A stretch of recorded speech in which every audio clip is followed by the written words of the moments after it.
Hello, everybody. Hope you're having a good afternoon. It is Terry and I doing the NBA No House Advantage strategy show. If you guys are signing up at No House Advantage for the first time, use the promo code Awesemo. All new signups that are using our promo code get $25 deposit bonus.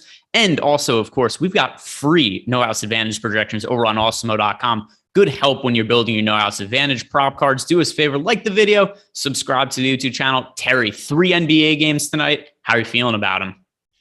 It could be a good slate of basketball. I got some friends coming over. It's been a while since I've hosted like a group event in my apartment here in New Jersey. So yeah, kind of psyched to drink some beers, watch some basketball, hang out with the buddies, and hopefully get some good games out of this. It looks like a pretty interesting slate of 3 games, so it should be fun. Which is the game that you and your friends are most anticipating? I did the same thing on Sunday with similar slates, but which is the game that you guys have your eye on? So my buddy Lou is a giant Celtics fan. So I mean, that's a big. Like none of us are Brooklyn fans by any means. You know, it's a couple Knicks fans. So I'm not sure exactly how the rooting will come down on that, but Louis is definitely going to be on the Celtics. He's going to get here early to start the game, and yeah, should be fun. But that'll be the biggie, of course. But we do have some Philly fans in the crowd too, so the second game of the night will be somewhat interesting as well. Well, how many people you got coming over there? The crowd. It should only be like 4 or 5, but then there's other people who participate remotely via, they're watching the game, they text, they call, and stuff like that. So, yeah. So on Sunday, I had friends come over, and all of us have Celtics futures bets. So like I have the Celtics 27-1 to win the East. I have them 60-1 to win the championship. So it was something my brother has the same bet. Some other friends were over. So we were all big Celtics fans on Sunday. So it was pretty fun to watch that game, and the way it ended with Kevin Durant and Kyrie Irving just kind of sleepwalking on defense and Jason Tatum sneaking behind him for the back cut layup to win. So it's another game that should be fun. The spread 3.5 points. So it should be a tight one. And there's some value here on No House Advantage, because when these lines were set on No House Advantage, considering these Nets players, I don't think they knew what the Nets rotation was. LaMarcus Aldridge, for instance, he has an over-under of 11.5 points. He's an over-under of 15.5 points plus rebounds. Now, LaMarcus Aldridge, I expect to play 0 minutes today, not because he's hurt, but just because he's a guy that isn't regularly part of the Nets rotation. So far in the playoffs, he played 0 minutes against the Celtics. In the play-in game, he played 0 minutes against the Cavs. Down the stretch of the regular season, he really only played minutes in garbage time. Even when he came back from that long absence with injury, I thought, eventually he's probably going to start over LaMarcus. LaMarcus Aldridge is probably going to start over Andre Drummond. At the very least, he's going to play backup center minutes, but it seems he's totally out of the rotation. We have to hit on these unders here, correct? Well, I mean, we need him to take the court for that to pay off, though, right? I mean, he's got to actually play for that. No, I think he just, as long as he's active, it's unless I'm mistaken, right? I thought he had to actually play some time. That was my understanding, that he actually had to take the court, but I could be wrong about that. If that's not the requirement, then absolutely, that's incredibly interesting. You've got a guy who's just not a part of the rotation, like you're saying. We've got him projected. Alex has a placeholder projection of 3.7 minutes, but the guy hasn't been on the court in the postseason, in the playoff game, or the play-in game, rather. We've got him projected for 1.85 points if he does play that 3 minutes. So it's just a matter of whether or not he takes the court. I was under the impression that DMP CDs didn't count. I have the official rules say players who are ruled out prior to a game beginning will receive 0 points regardless of the over or under selection. NHA is not responsible for data providers sending late incoming data, but it's only being ruled out. So I think what Greg is saying is true. Okay. As long as they are active, it is a valid bet. So then that was miscast earlier in the season in some of the shows that we've done. But yeah, then those are definitely targetable up on the top of the board. You've got a couple 99.9s and some 100%ers based on some non-players. So yeah, I like that. Yeah, and I mean, Aldridge is a specific case because he's going to be on the team. He's going to be on the bench. He's going to dress to play, but I do not think he's going to be on the court because that's not something we've seen lately. But yeah, unless something happens where the Nets are like, hey, LaMarcus Aldridge is not active because he's not going to step on the court. I like hitting the unders here. And then another one, a guy who is going to play minutes, but also looks like he's pretty inflated numbers for reasons that are beyond me. Patty Mills. How does Patty Mills have an over under 14.5 points plus rebounds plus assists? Because that's a really high number. By the way, also 12.5 points plus assists. let's see, I have Patty Mills for right around 5 points, a little under 1 rebound and 1 assist. I mean, now that we have Kyrie Irving back and the way that they're playing both home games and road games and the way the Nets rotation shook out in game 1, it just doesn't look like there's that much playing time for Patty Mills, who played 12 minutes. Do you see this prop any differently other than also want to hit the unders on Patty Mills? No, that one makes a ton of sense. He scored 3 points and put up no peripheral stats in those 12 minutes that he played the last time out. We've got him projected at 15.6. Even if he sees a few more than that, I don't think he sniffs this line. In 29 minutes a game over the course of the regular season, playing in 81 games, dude averaged 15.6 PRA. So that is right in line with where the line is. The line's 14.5. We've got him projected at 6.5. Like I said, he could play 18 minutes and probably still not get there. So we're pretty comfy on this one. It's at 100%. That seems aggressive, but it's definitely, it's definitely a strong bet on the under here. Something would have to go haywire for him to play enough time to see that line. Yeah, and then, something else to point out also when it comes to Nets, because Josh Gillums in the chat is saying, could they start Claxton and bring Aldridge off the bench and Drummond drops out of the rotation? Well, for whatever reason, the Nets decided to drop their starting lineup at like 10 a.m. this morning, and Drummond is starting. So normally I would think we don't need NBA lineups that early, but at least for this, it helps us because we've got the information already. But in terms of the split between Drummond and Claxton, not that it matters that much for the NHA slate, but we saw the majority of the minutes go to Claxton. Drummond only played 17. It was the least that Drummond had played since a game early in March, also against the Boston Celtics. So it seems like the Nets have identified this isn't the best matchup for Andre Drummond. So I expect that we're going to see Claxton play more minutes than Drummond once again. Would you agree that that is the most likely scenario? And does that impact anything for you on NHA? Yeah, I do agree with that. In looking at the numbers for Drummond, it basically looks like, the big difference maker is that Claxton has played the entire fourth quarter in both the last game and the play-in game, where they sat Drummond. Even though Drummond gets the start, he gets fewer minutes there. So it definitely has an impact. I still think on the flipping over to the overs, we have Drummond in the mid 70s on his rebound over. We've got it. The line is 8.5. We've got him at 10.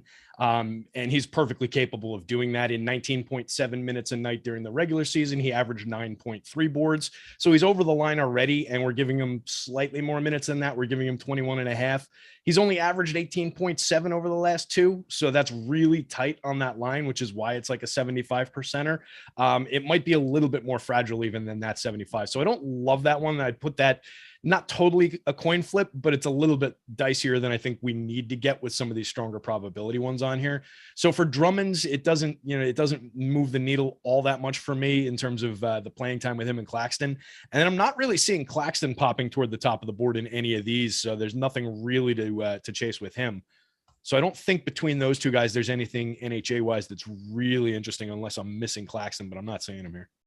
Yeah, and then talking about this slate in general and why NHA could be so much different than, DraftKings or FanDuel, there's no pricing. We're just looking at props. So there's no need to consider star players for the most part. And that's why, Kyrie Irving, Kevin Durant, we have some favorable looking Kyrie Irving projections, like over 3.5 rebounds. We have hitting 77% of the time. But there's a lot of these NHA props out here that we have 90+% win probabilities on. So with that in mind, Kyrie Irving over 3.5 rebounds in the grand scheme of things doesn't even look that favorable relative to other props. One other guy that's kind of popping for us here is overs for Bruce Brown. He's one of the only players that we really have overs projected extraordinarily high for, but it looks like based on how some of these projections are set or over-unders on NHA, I just don't know that they're aware of what the rotations are for the Nets right now, where they've got lofty numbers for LaMarcus Aldridge, but at the same time, modest numbers for Bruce Brown. So what stands out to you about him? Yeah, this was definitely set by somebody who was just looking at the season-long numbers and went along with those averages and said, all right, that's what the line's going to be. The 15.5 PRA for the season, he averaged a 15.9 in 24.6 minutes. For the playoffs so far, including the playing game, he's averaged 38.3 minutes a night. We're projecting for 37.3. You can see just directionally on that there's much, much bigger opportunity for him today. With a 15.5 line, we've got him projected at a 23.67 PRA. No reason not to go to that. That's a top of the card type play. 93% are on Alex's board. If you wanted to go down to just the rebounds, it's a 4.5. That's again what he did in the regular season, 4.8 rebounding average in 24.6 minutes. It's a 37-minute projection. We could jump over to some per 36 marks for Bruce Brown real quick and just take a look during the regular season. Per 36, if we wanted to look at that, he's averaging 7 rebounds per 36 in the regular season. We do not need that many. We only need 4.5. Gotta love it. So yeah, either one of those I'm totally comfy with. And then talking about the per 36 numbers, I think it's reasonable to expect Bruce Brown plays north of 36 minutes because he played 37 minutes in game one, despite getting into early foul trouble and ultimately picking up 5 personal fouls. If he doesn't get those fouls, we're probably looking at over 40 minutes or so from Bruce Brown. The reason I say that is the play-in game against the Cleveland Cavaliers, 40.5 minutes for Bruce Brown. So that's probably around where we're looking at Bruce Brown, somewhere in the neighborhood of 40 minutes. And I mean, these numbers are just so low in terms of projections. Like you said, 15.5 points plus rebounds plus assists. For me, same thing that you and I talked about last week, Terry. If we have numbers that all project really well, rebounds, points plus rebounds, all the different combinations, I gravitate towards points plus rebounds plus assists because I think it gives us the most outs and has the most stability, the most different ways for him to get there. So if I'm picking one of the Bruce Brown props, I'm going points, rebounds, assists. Is it the same for you? Yeah, I think that makes a ton of sense, particularly with a guy who can fill multiple categories. He's a decent rebounder, decent distributor of the ball, pretty quality scorer. So yeah, I like going that route rather than zeroing in on one thing that he's got to do well. Let's give him the opportunity to just fill the card however he needs to. Yeah, so I totally am on board there. Bruce Brown looks really good. We mentioned some unders. Is there anything else from the Nets that stands out? If not, we'll move on to the Boston side of this game. Let me just sort down to just the Nets here and take a quick peek.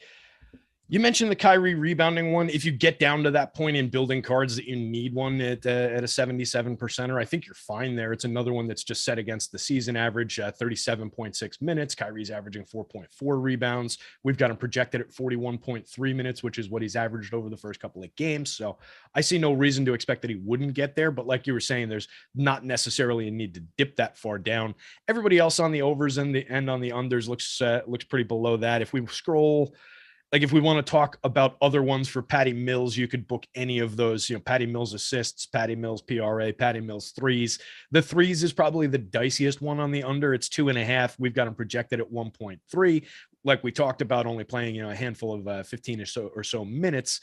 It's an 83%er. I don't love chasing those ones where, Patty Mills is certainly capable of going out and knocking down 3-pointers in a game. So I don't love that one. I'd rather give him more to do or make it more difficult on him than just a couple happenstance shots that he will probably take those shots.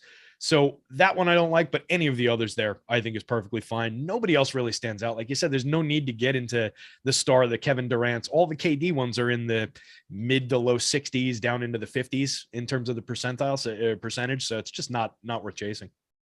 Yep. Totally agree there. And we spent a lot of time on the Nets, but I think it was worthwhile because those are some of the best looking props on the entire slate. Boston does have some favorable looking ones as well. Daniel Tice, he started last game. He has a rebound prop of only 2.5. I know that we can't expect Daniel Tice to have some kind of massive fantasy game, but like we said before, a lot of the unders look more favorable than the unders, but we have to like over 2.5 boards for Daniel Tice now. I would think. I was just looking at that last game. He got the start and he picked up 2 quick fouls also, and he came out of the first quarter in the first rotation, came back on, picked up another foul in the second quarter, then played a longer stint in the third. I think that third quarter stint is more representative of what they probably wanted for him in the first quarter. So I do think there's maybe even a little bit more meat on the bone for Tice in terms of the minutes, but even if he's only getting the 23 minutes we've got him projected for, 2.5 rebounds is kind of a nothing line. He averaged 4.9 in the 20.8 minutes per game that he played during the regular season. We've got him projected for more minutes, more rebounds. So definitely we've at a 5.5, we've got him basically doubling that up or a little bit more. So 95% are on the rebounds. Absolutely fire away. The points plus rebounds, it's set essentially, it's a 6.5. Tice is a guy who averaged 12 and change on the points plus rebounds through the season. So again, it's another one where essentially he's more than doubling it up in our projection. 91%. I have no issues chasing that one either, but the rebounds just seem so easy on this one. I know we were just saying, give him, try and cover more ground with more categories, but that just seems like he could trip over himself and grab 3 rebounds. Yeah, and I don't have that much confidence in Daniel Tice scoring or assisting or anything like that. The rebounds, and as Josh Gillum is saying in chat, 2.5, let me sign up for NHA, which, by the way, if you are, use the promo code Awesemo. But he's saying he will crush that in the first 5 minutes. Yeah, pretty good chance that he'll be over 2.5 rebounds in the first 5 minutes of the game. I guess the only thing we're waiting on is, will he start or not? And by the way, even if you set your NHA card down, you can edit it later in the day. So not a big deal if we find out that the Celtics make some kind of change and Tice isn't starting. So feel no concerns with submitting a lineup early. Is there anything else that stands out to you from the Boston side of the game? It looks like relative to the other really high percentile over-unders, there's just not much else here I'd want to get to. Yeah, well, let's unpack that real quick. What change specifically would you have in mind as far as Daniel Tice, in terms of, like, he comes out of the starting lineup, they announced the lineup, he's not in there. Do you think that really knocks him down much further than the 23 and change that we've, like, what scenario do you think that he doesn't play enough minutes where we're not confident in that 2.5? Like, if he comes out, if he's not starting, he's only going to play, let's say we knock him down to an 18-minute projection. Do you still, that'll take it from 95. That probably still leaves it in the 70s somewhere. I still think that might be worth chasing. What would you need to see to take him off the card? So the issue is this: we have how many props that have a 90+% chance of winning today? We've got literally more than you could build an entire card with. So I think we get to a situation where even if he comes off the bench and then it's like an 80% chance of winning, it's just not an 80% chance of winning a prop on NHA today is like the 20th best prop. Yeah, that's a good point. You just might not need it at that point. Yeah, I was thinking in basketball terms, like what the change would be, a little short bench there, short rotations. But yeah, you're right there. It would knock it down. So you probably wouldn't need it at that level. What about Horford? It looks like they're a little bit light on the Horford line, 7.5 on the rebounds versus a 9.81 projection from us. He averaged 7.7 in 30 minutes a game, 29.1 minutes a game during the regular season. In the playoffs, he's averaged 32.5 minutes so far, but that was a 41-minute performance in the first real playoff game, 24 minutes in the play-in game. So if he's playing anywhere near 40 minutes, they weren't in the play-in game. Excuse me, that was the last regular season game. I've got this all in one spot, so I'm just, my brain. All good. Yeah. So as for Al Horford's, the first playoff game, he was 41 minutes. Yeah, it's hard to not lean towards the overs for Al Horford when you consider he played 41.5 minutes in that game. I think the Boston Celtics are going to play such a condensed rotation, and here's the minutes that we got from their core guys in game one. 45 minutes from Jason Tatum, 41.5 from Al Horford, 40 from Jaylen Brown, 36 from Marcus Smart, but he got into foul trouble. 28 from Derek White. They are playing their core guys all of the minutes, and there's just not minutes available for the other role guys. So yeah, assuming that everything stays the same, if I had to take a side, I'm leaning towards the Al Horford overs. They look pretty good, but once again, I think there's better props to hit on. Some of them are going to come in the next game that we have to talk about, which is the Philadelphia 76ers at the Toronto Raptors. Now on the Philly side of the game, there's no Matisse Thybulle. Games being played on the road in Toronto since it's a Canada game. Matisse Thybulle ineligible to play since he isn't vaccinated. And now, as a result, Philly, the no house advantage has gone and really boosted some of the prop numbers for Philly role players, and some of it isn't justified. The one that stands out the most, Furkan Korkmaz, has projected for 9.5 points plus rebounds plus assists. He also is at 2.5 rebounds, and I know individually that doesn't seem like a super high number, but I do not think Korkmaz is going to play a massive role in this game for the 76ers. I think he's either going to be out of the rotation or just play limited minutes. So I like hitting the unders on Korkmaz. We have him projected for 3 points plus rebounds plus assists. Do you have any concerns with the unders here? No, I think that's another good target. We've got one of them sitting at 100%, another one at 98.9%. Alex has him projected for 6.7 minutes. He saw 3 minutes, then didn't play over their last two games. So I think there's plenty of evidence for the fact that he is just not going to be on the court anywhere near enough time to support these lines. The PRA at 9.5. He averaged a 12.1 PRA, but that was in 21.1 minutes for the regular season. We've got him projected at a third of those minutes, or actually less than a third of those minutes. So I just don't think he's going to be on the court enough time to reach any of these marks. So you chase any one of them individually is fine, but just put them all together for the PRA. That's sitting at 100% on our board. Yep. And then as for other Philly guys, is there anything else you think really stands out here? The Korkmaz looks like he's being overvalued because of the because of the Thibault being out, but nothing else here, unless I've overlooked something, looks like a prop that I'm just chomping at the bit to get out. Do you see it any differently? Any love for the Shake PRA? 13.5. We've got it projected at 10, 90% on our board based on a 19.8 minute projection. That's getting right around his season average. That 13.5, he averaged a 13.3 in 21.4 minutes. We're thin slicing his minutes by just, a minute or two. I feel like that's a little tighter maybe than the 90%er that we've got it sitting at, but just based on that number, it kind of popped out to me as like the only other interesting Philly one. Yeah, and then the other reason too, I'm going to stay away from the Shake Milton props is I think there's a little bit of a sliding scale in terms of range of outcomes with his playing time with Thibault out. So, Thibault did not play all that much last game. I think they're actually intentionally trying to limit his minutes, even in the home games, because they don't want it to be a spot where they become really reliant on him. And they feel like, oh, now we're playing Thibault and he's become a big part of our home games. We can't play him on the road. So for the sake of consistency, I think they're kind of limiting him. But first two games in the series, 14 minutes for Shake Milton in each of them. If he picks up those Thibault minutes, you could see over 20 minutes from Shake Milton. Then I think it gets pretty dicey with some of the under. So I prefer just to stay away. Makes sense. Yeah, I think that one, like I was saying, it's a little bit more fragile than I like. Even with the 90%er on there, it just gets dicey. And exactly to your point around those minutes, and that's a good call out actually in terms of how they're managing the Thibault minutes. So if you look, just a stint in the first and then a stint to start in the third, both on the back end of those quarters, and didn't play at all in the second and the fourth the last time out. So yeah, it's interesting the way they're managing it, and it makes a lot of sense that they don't want to get him used to playing with him in when they're not going to have him for some of these games. Yeah, and I actually thought logically what they were going to do is they were going to play Thibault big minutes in the home games just so that they could keep other guys fresh for the road games. But then I understand the other standpoint also, where it's like, hey, let's keep more of a consistent rotation, where we don't want to play this guy 30 minutes and then screw up the entire starting lineup and everything for future games. So with that in mind, I think that we probably see a limited role from him again. As for the Toronto side, this is going to get a little dicey when it comes to injury situations, and why, from a props perspective, I prefer to just stay away from it.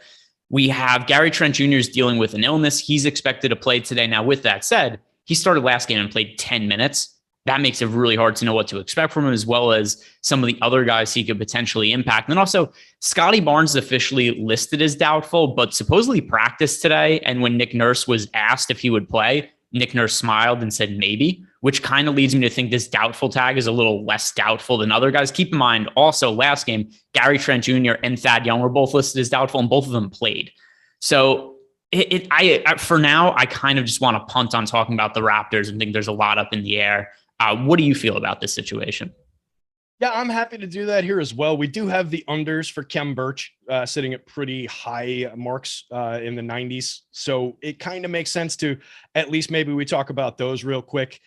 Looking at where we've got him projected minutes wise, it's at a 10.7 minute projection. He's averaged 15.3 over the last handful of games, but he played 19 last time out, 8 minutes before that. I think there's at least enough reason to believe that, regardless of what happens, maybe he doesn't get out to the full 18 minutes that he would need to get toward that. It's a 10.5 PRA line. He averaged 9.8 in 18 minutes. So maybe there's enough if we just expect like a 10 to 12 minute night for Khem Birch, but I think it's largely driven by news. I want to find out a little bit more solid, particularly when we're working with tight rotations and, kind of firm news across the board. No reason to chase a mystery in a situation where you've got a lot of news. All right, let's hit on the final game of the slate, Chicago Bulls, Milwaukee Bucks. Again, they looked headed towards a blowout in the first half where the Bucks led by over 20 points. And then the Bulls, it caught on fire in the third quarter. They were playing good defense. They couldn't miss shots. So they actually took a 4-point lead in the third quarter. Ultimately, the Bucks came back, were able to hold them off and won the game, which was to be expected based on the initial line and everything going into that spot. But for today now, once again, Bulls, Bucks 10-point favorites. Is there anything that really stands out to you from the Bulls side of the game? Because at least at my first glance here, this looks like one of the weakest teams to target, at least as far as NHA goes, outside of maybe some Kobe White interest. Yeah, the Kobe White unders were the ones that stood out. Some pretty dark green at the top of the board here, sorting by the under, 99.73 on the PRA. We've got him projected at a 12.15. It's another guy where they're just a little bit high based on what he did during the regular season, what the minutes look like during the regular season. He played 23 minutes in that last game. His regular season average was 27.5. We've got him projected at 20. In his regular season average, his PRA was an 18.6. Their line is at 20.5. So they're giving him a higher PRA to reach in fewer minutes. So yeah, I'm pretty confident that Kobe White one looks good. We've got the points plus assists, the points, the assists, all the individual ones directly below that in declining percentages. I see no reason not to go just directly to the top of the board, chasing that under with the PRA at 99%. Yeah, and then as for the rest of the guys on the team, these are players that I think have interest for DFS purposes for sure, particularly on DraftKings today, where DeRozan, Levine, Vooch, these guys are all underpriced. But as far as NHA goes, and kind of also like we talked about with other spots, the best places to target for no house advantage props look like a lot of these players who are, lower end role guys that are misprojected in terms of playing time and just have inflated numbers. It is really hard for me to get behind almost any of the stars in this slate. So I don't really like anything on the Bulls outside of Kobe White. Is there anything I've overlooked? Not really. I mean, you're very quickly, if you go away from any of the Kobe White plays, you're immediately at 70% on the unders side of things. And yeah, nothing gets over 63% on the overs side of things. So it's Kobe White or nothing from the Bulls here, really, I think, as far as NHA goes. And now let's talk about the Bucks on the other side. And once again, Giannis props, nothing really doing. Middleton props, nothing really doing. Drew Holiday props, nothing really doing. So as a result, we're looking at some lower end guys like Serge Ibaka or Grayson Allen. But what are the best overall projecting props from us, and what are you honing in on? Yeah, looking at the top of the board again, we're going by the unders. I always enjoy overs more. It seems like more fun to root for somebody to do something than to not do something to me. But I think the Ibaka one at the top of the board stands out. 4.5 rebounds. We've got him projected for 0.55 because we've got him at a 2.1 minute projection. Has not played the last two. So it's another situation where, assuming he's not touching the court, it seems pretty safe to assume that he's not going to grab 4.5 rebounds. He's also not going to grab 9.5 points plus rebounds or 5.5 points. All of those 97 plus. Grayson Allen, PRA, sitting at a 94%er. It's another guy. We've got him projected 20.9 minutes. He averaged 27.3 over the course of the season.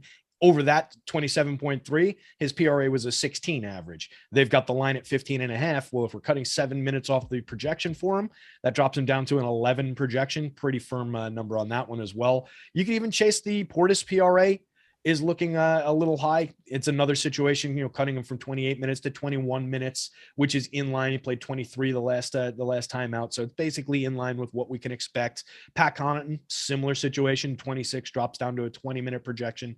So any one of those guys, the role players, these are quality players, rotation pieces, but they're just misprojected in terms of where these lines are sitting. They're sitting against their season-long averages. And as long as all goes to plan and they're playing a tight rotation with these guys getting around the minutes that we saw last time, I think it's totally comfortable to chase these. Yep, I see the same way. As for Grayson Allen, he only played 18.5 minutes in the first game of the series, and I don't see all that much reason to think game 2 would be massively different than game 1. That is, unless there is some sort of massive blowout or foul issues or whatever. But with 18.5 minutes for Grayson Allen in game 1, give me the unders there. That is going to do it for Terry and I. A brief roundup of all the props we're looking at NHA. Don't forget, if you're signing up for the first time, use the promo code Awesemo to get yourself $25 for free. And check out our free projections for NHA over on Awesemo.com. That is going to do it for us today, guys. Like the video, subscribe to the YouTube channel, and good luck tonight.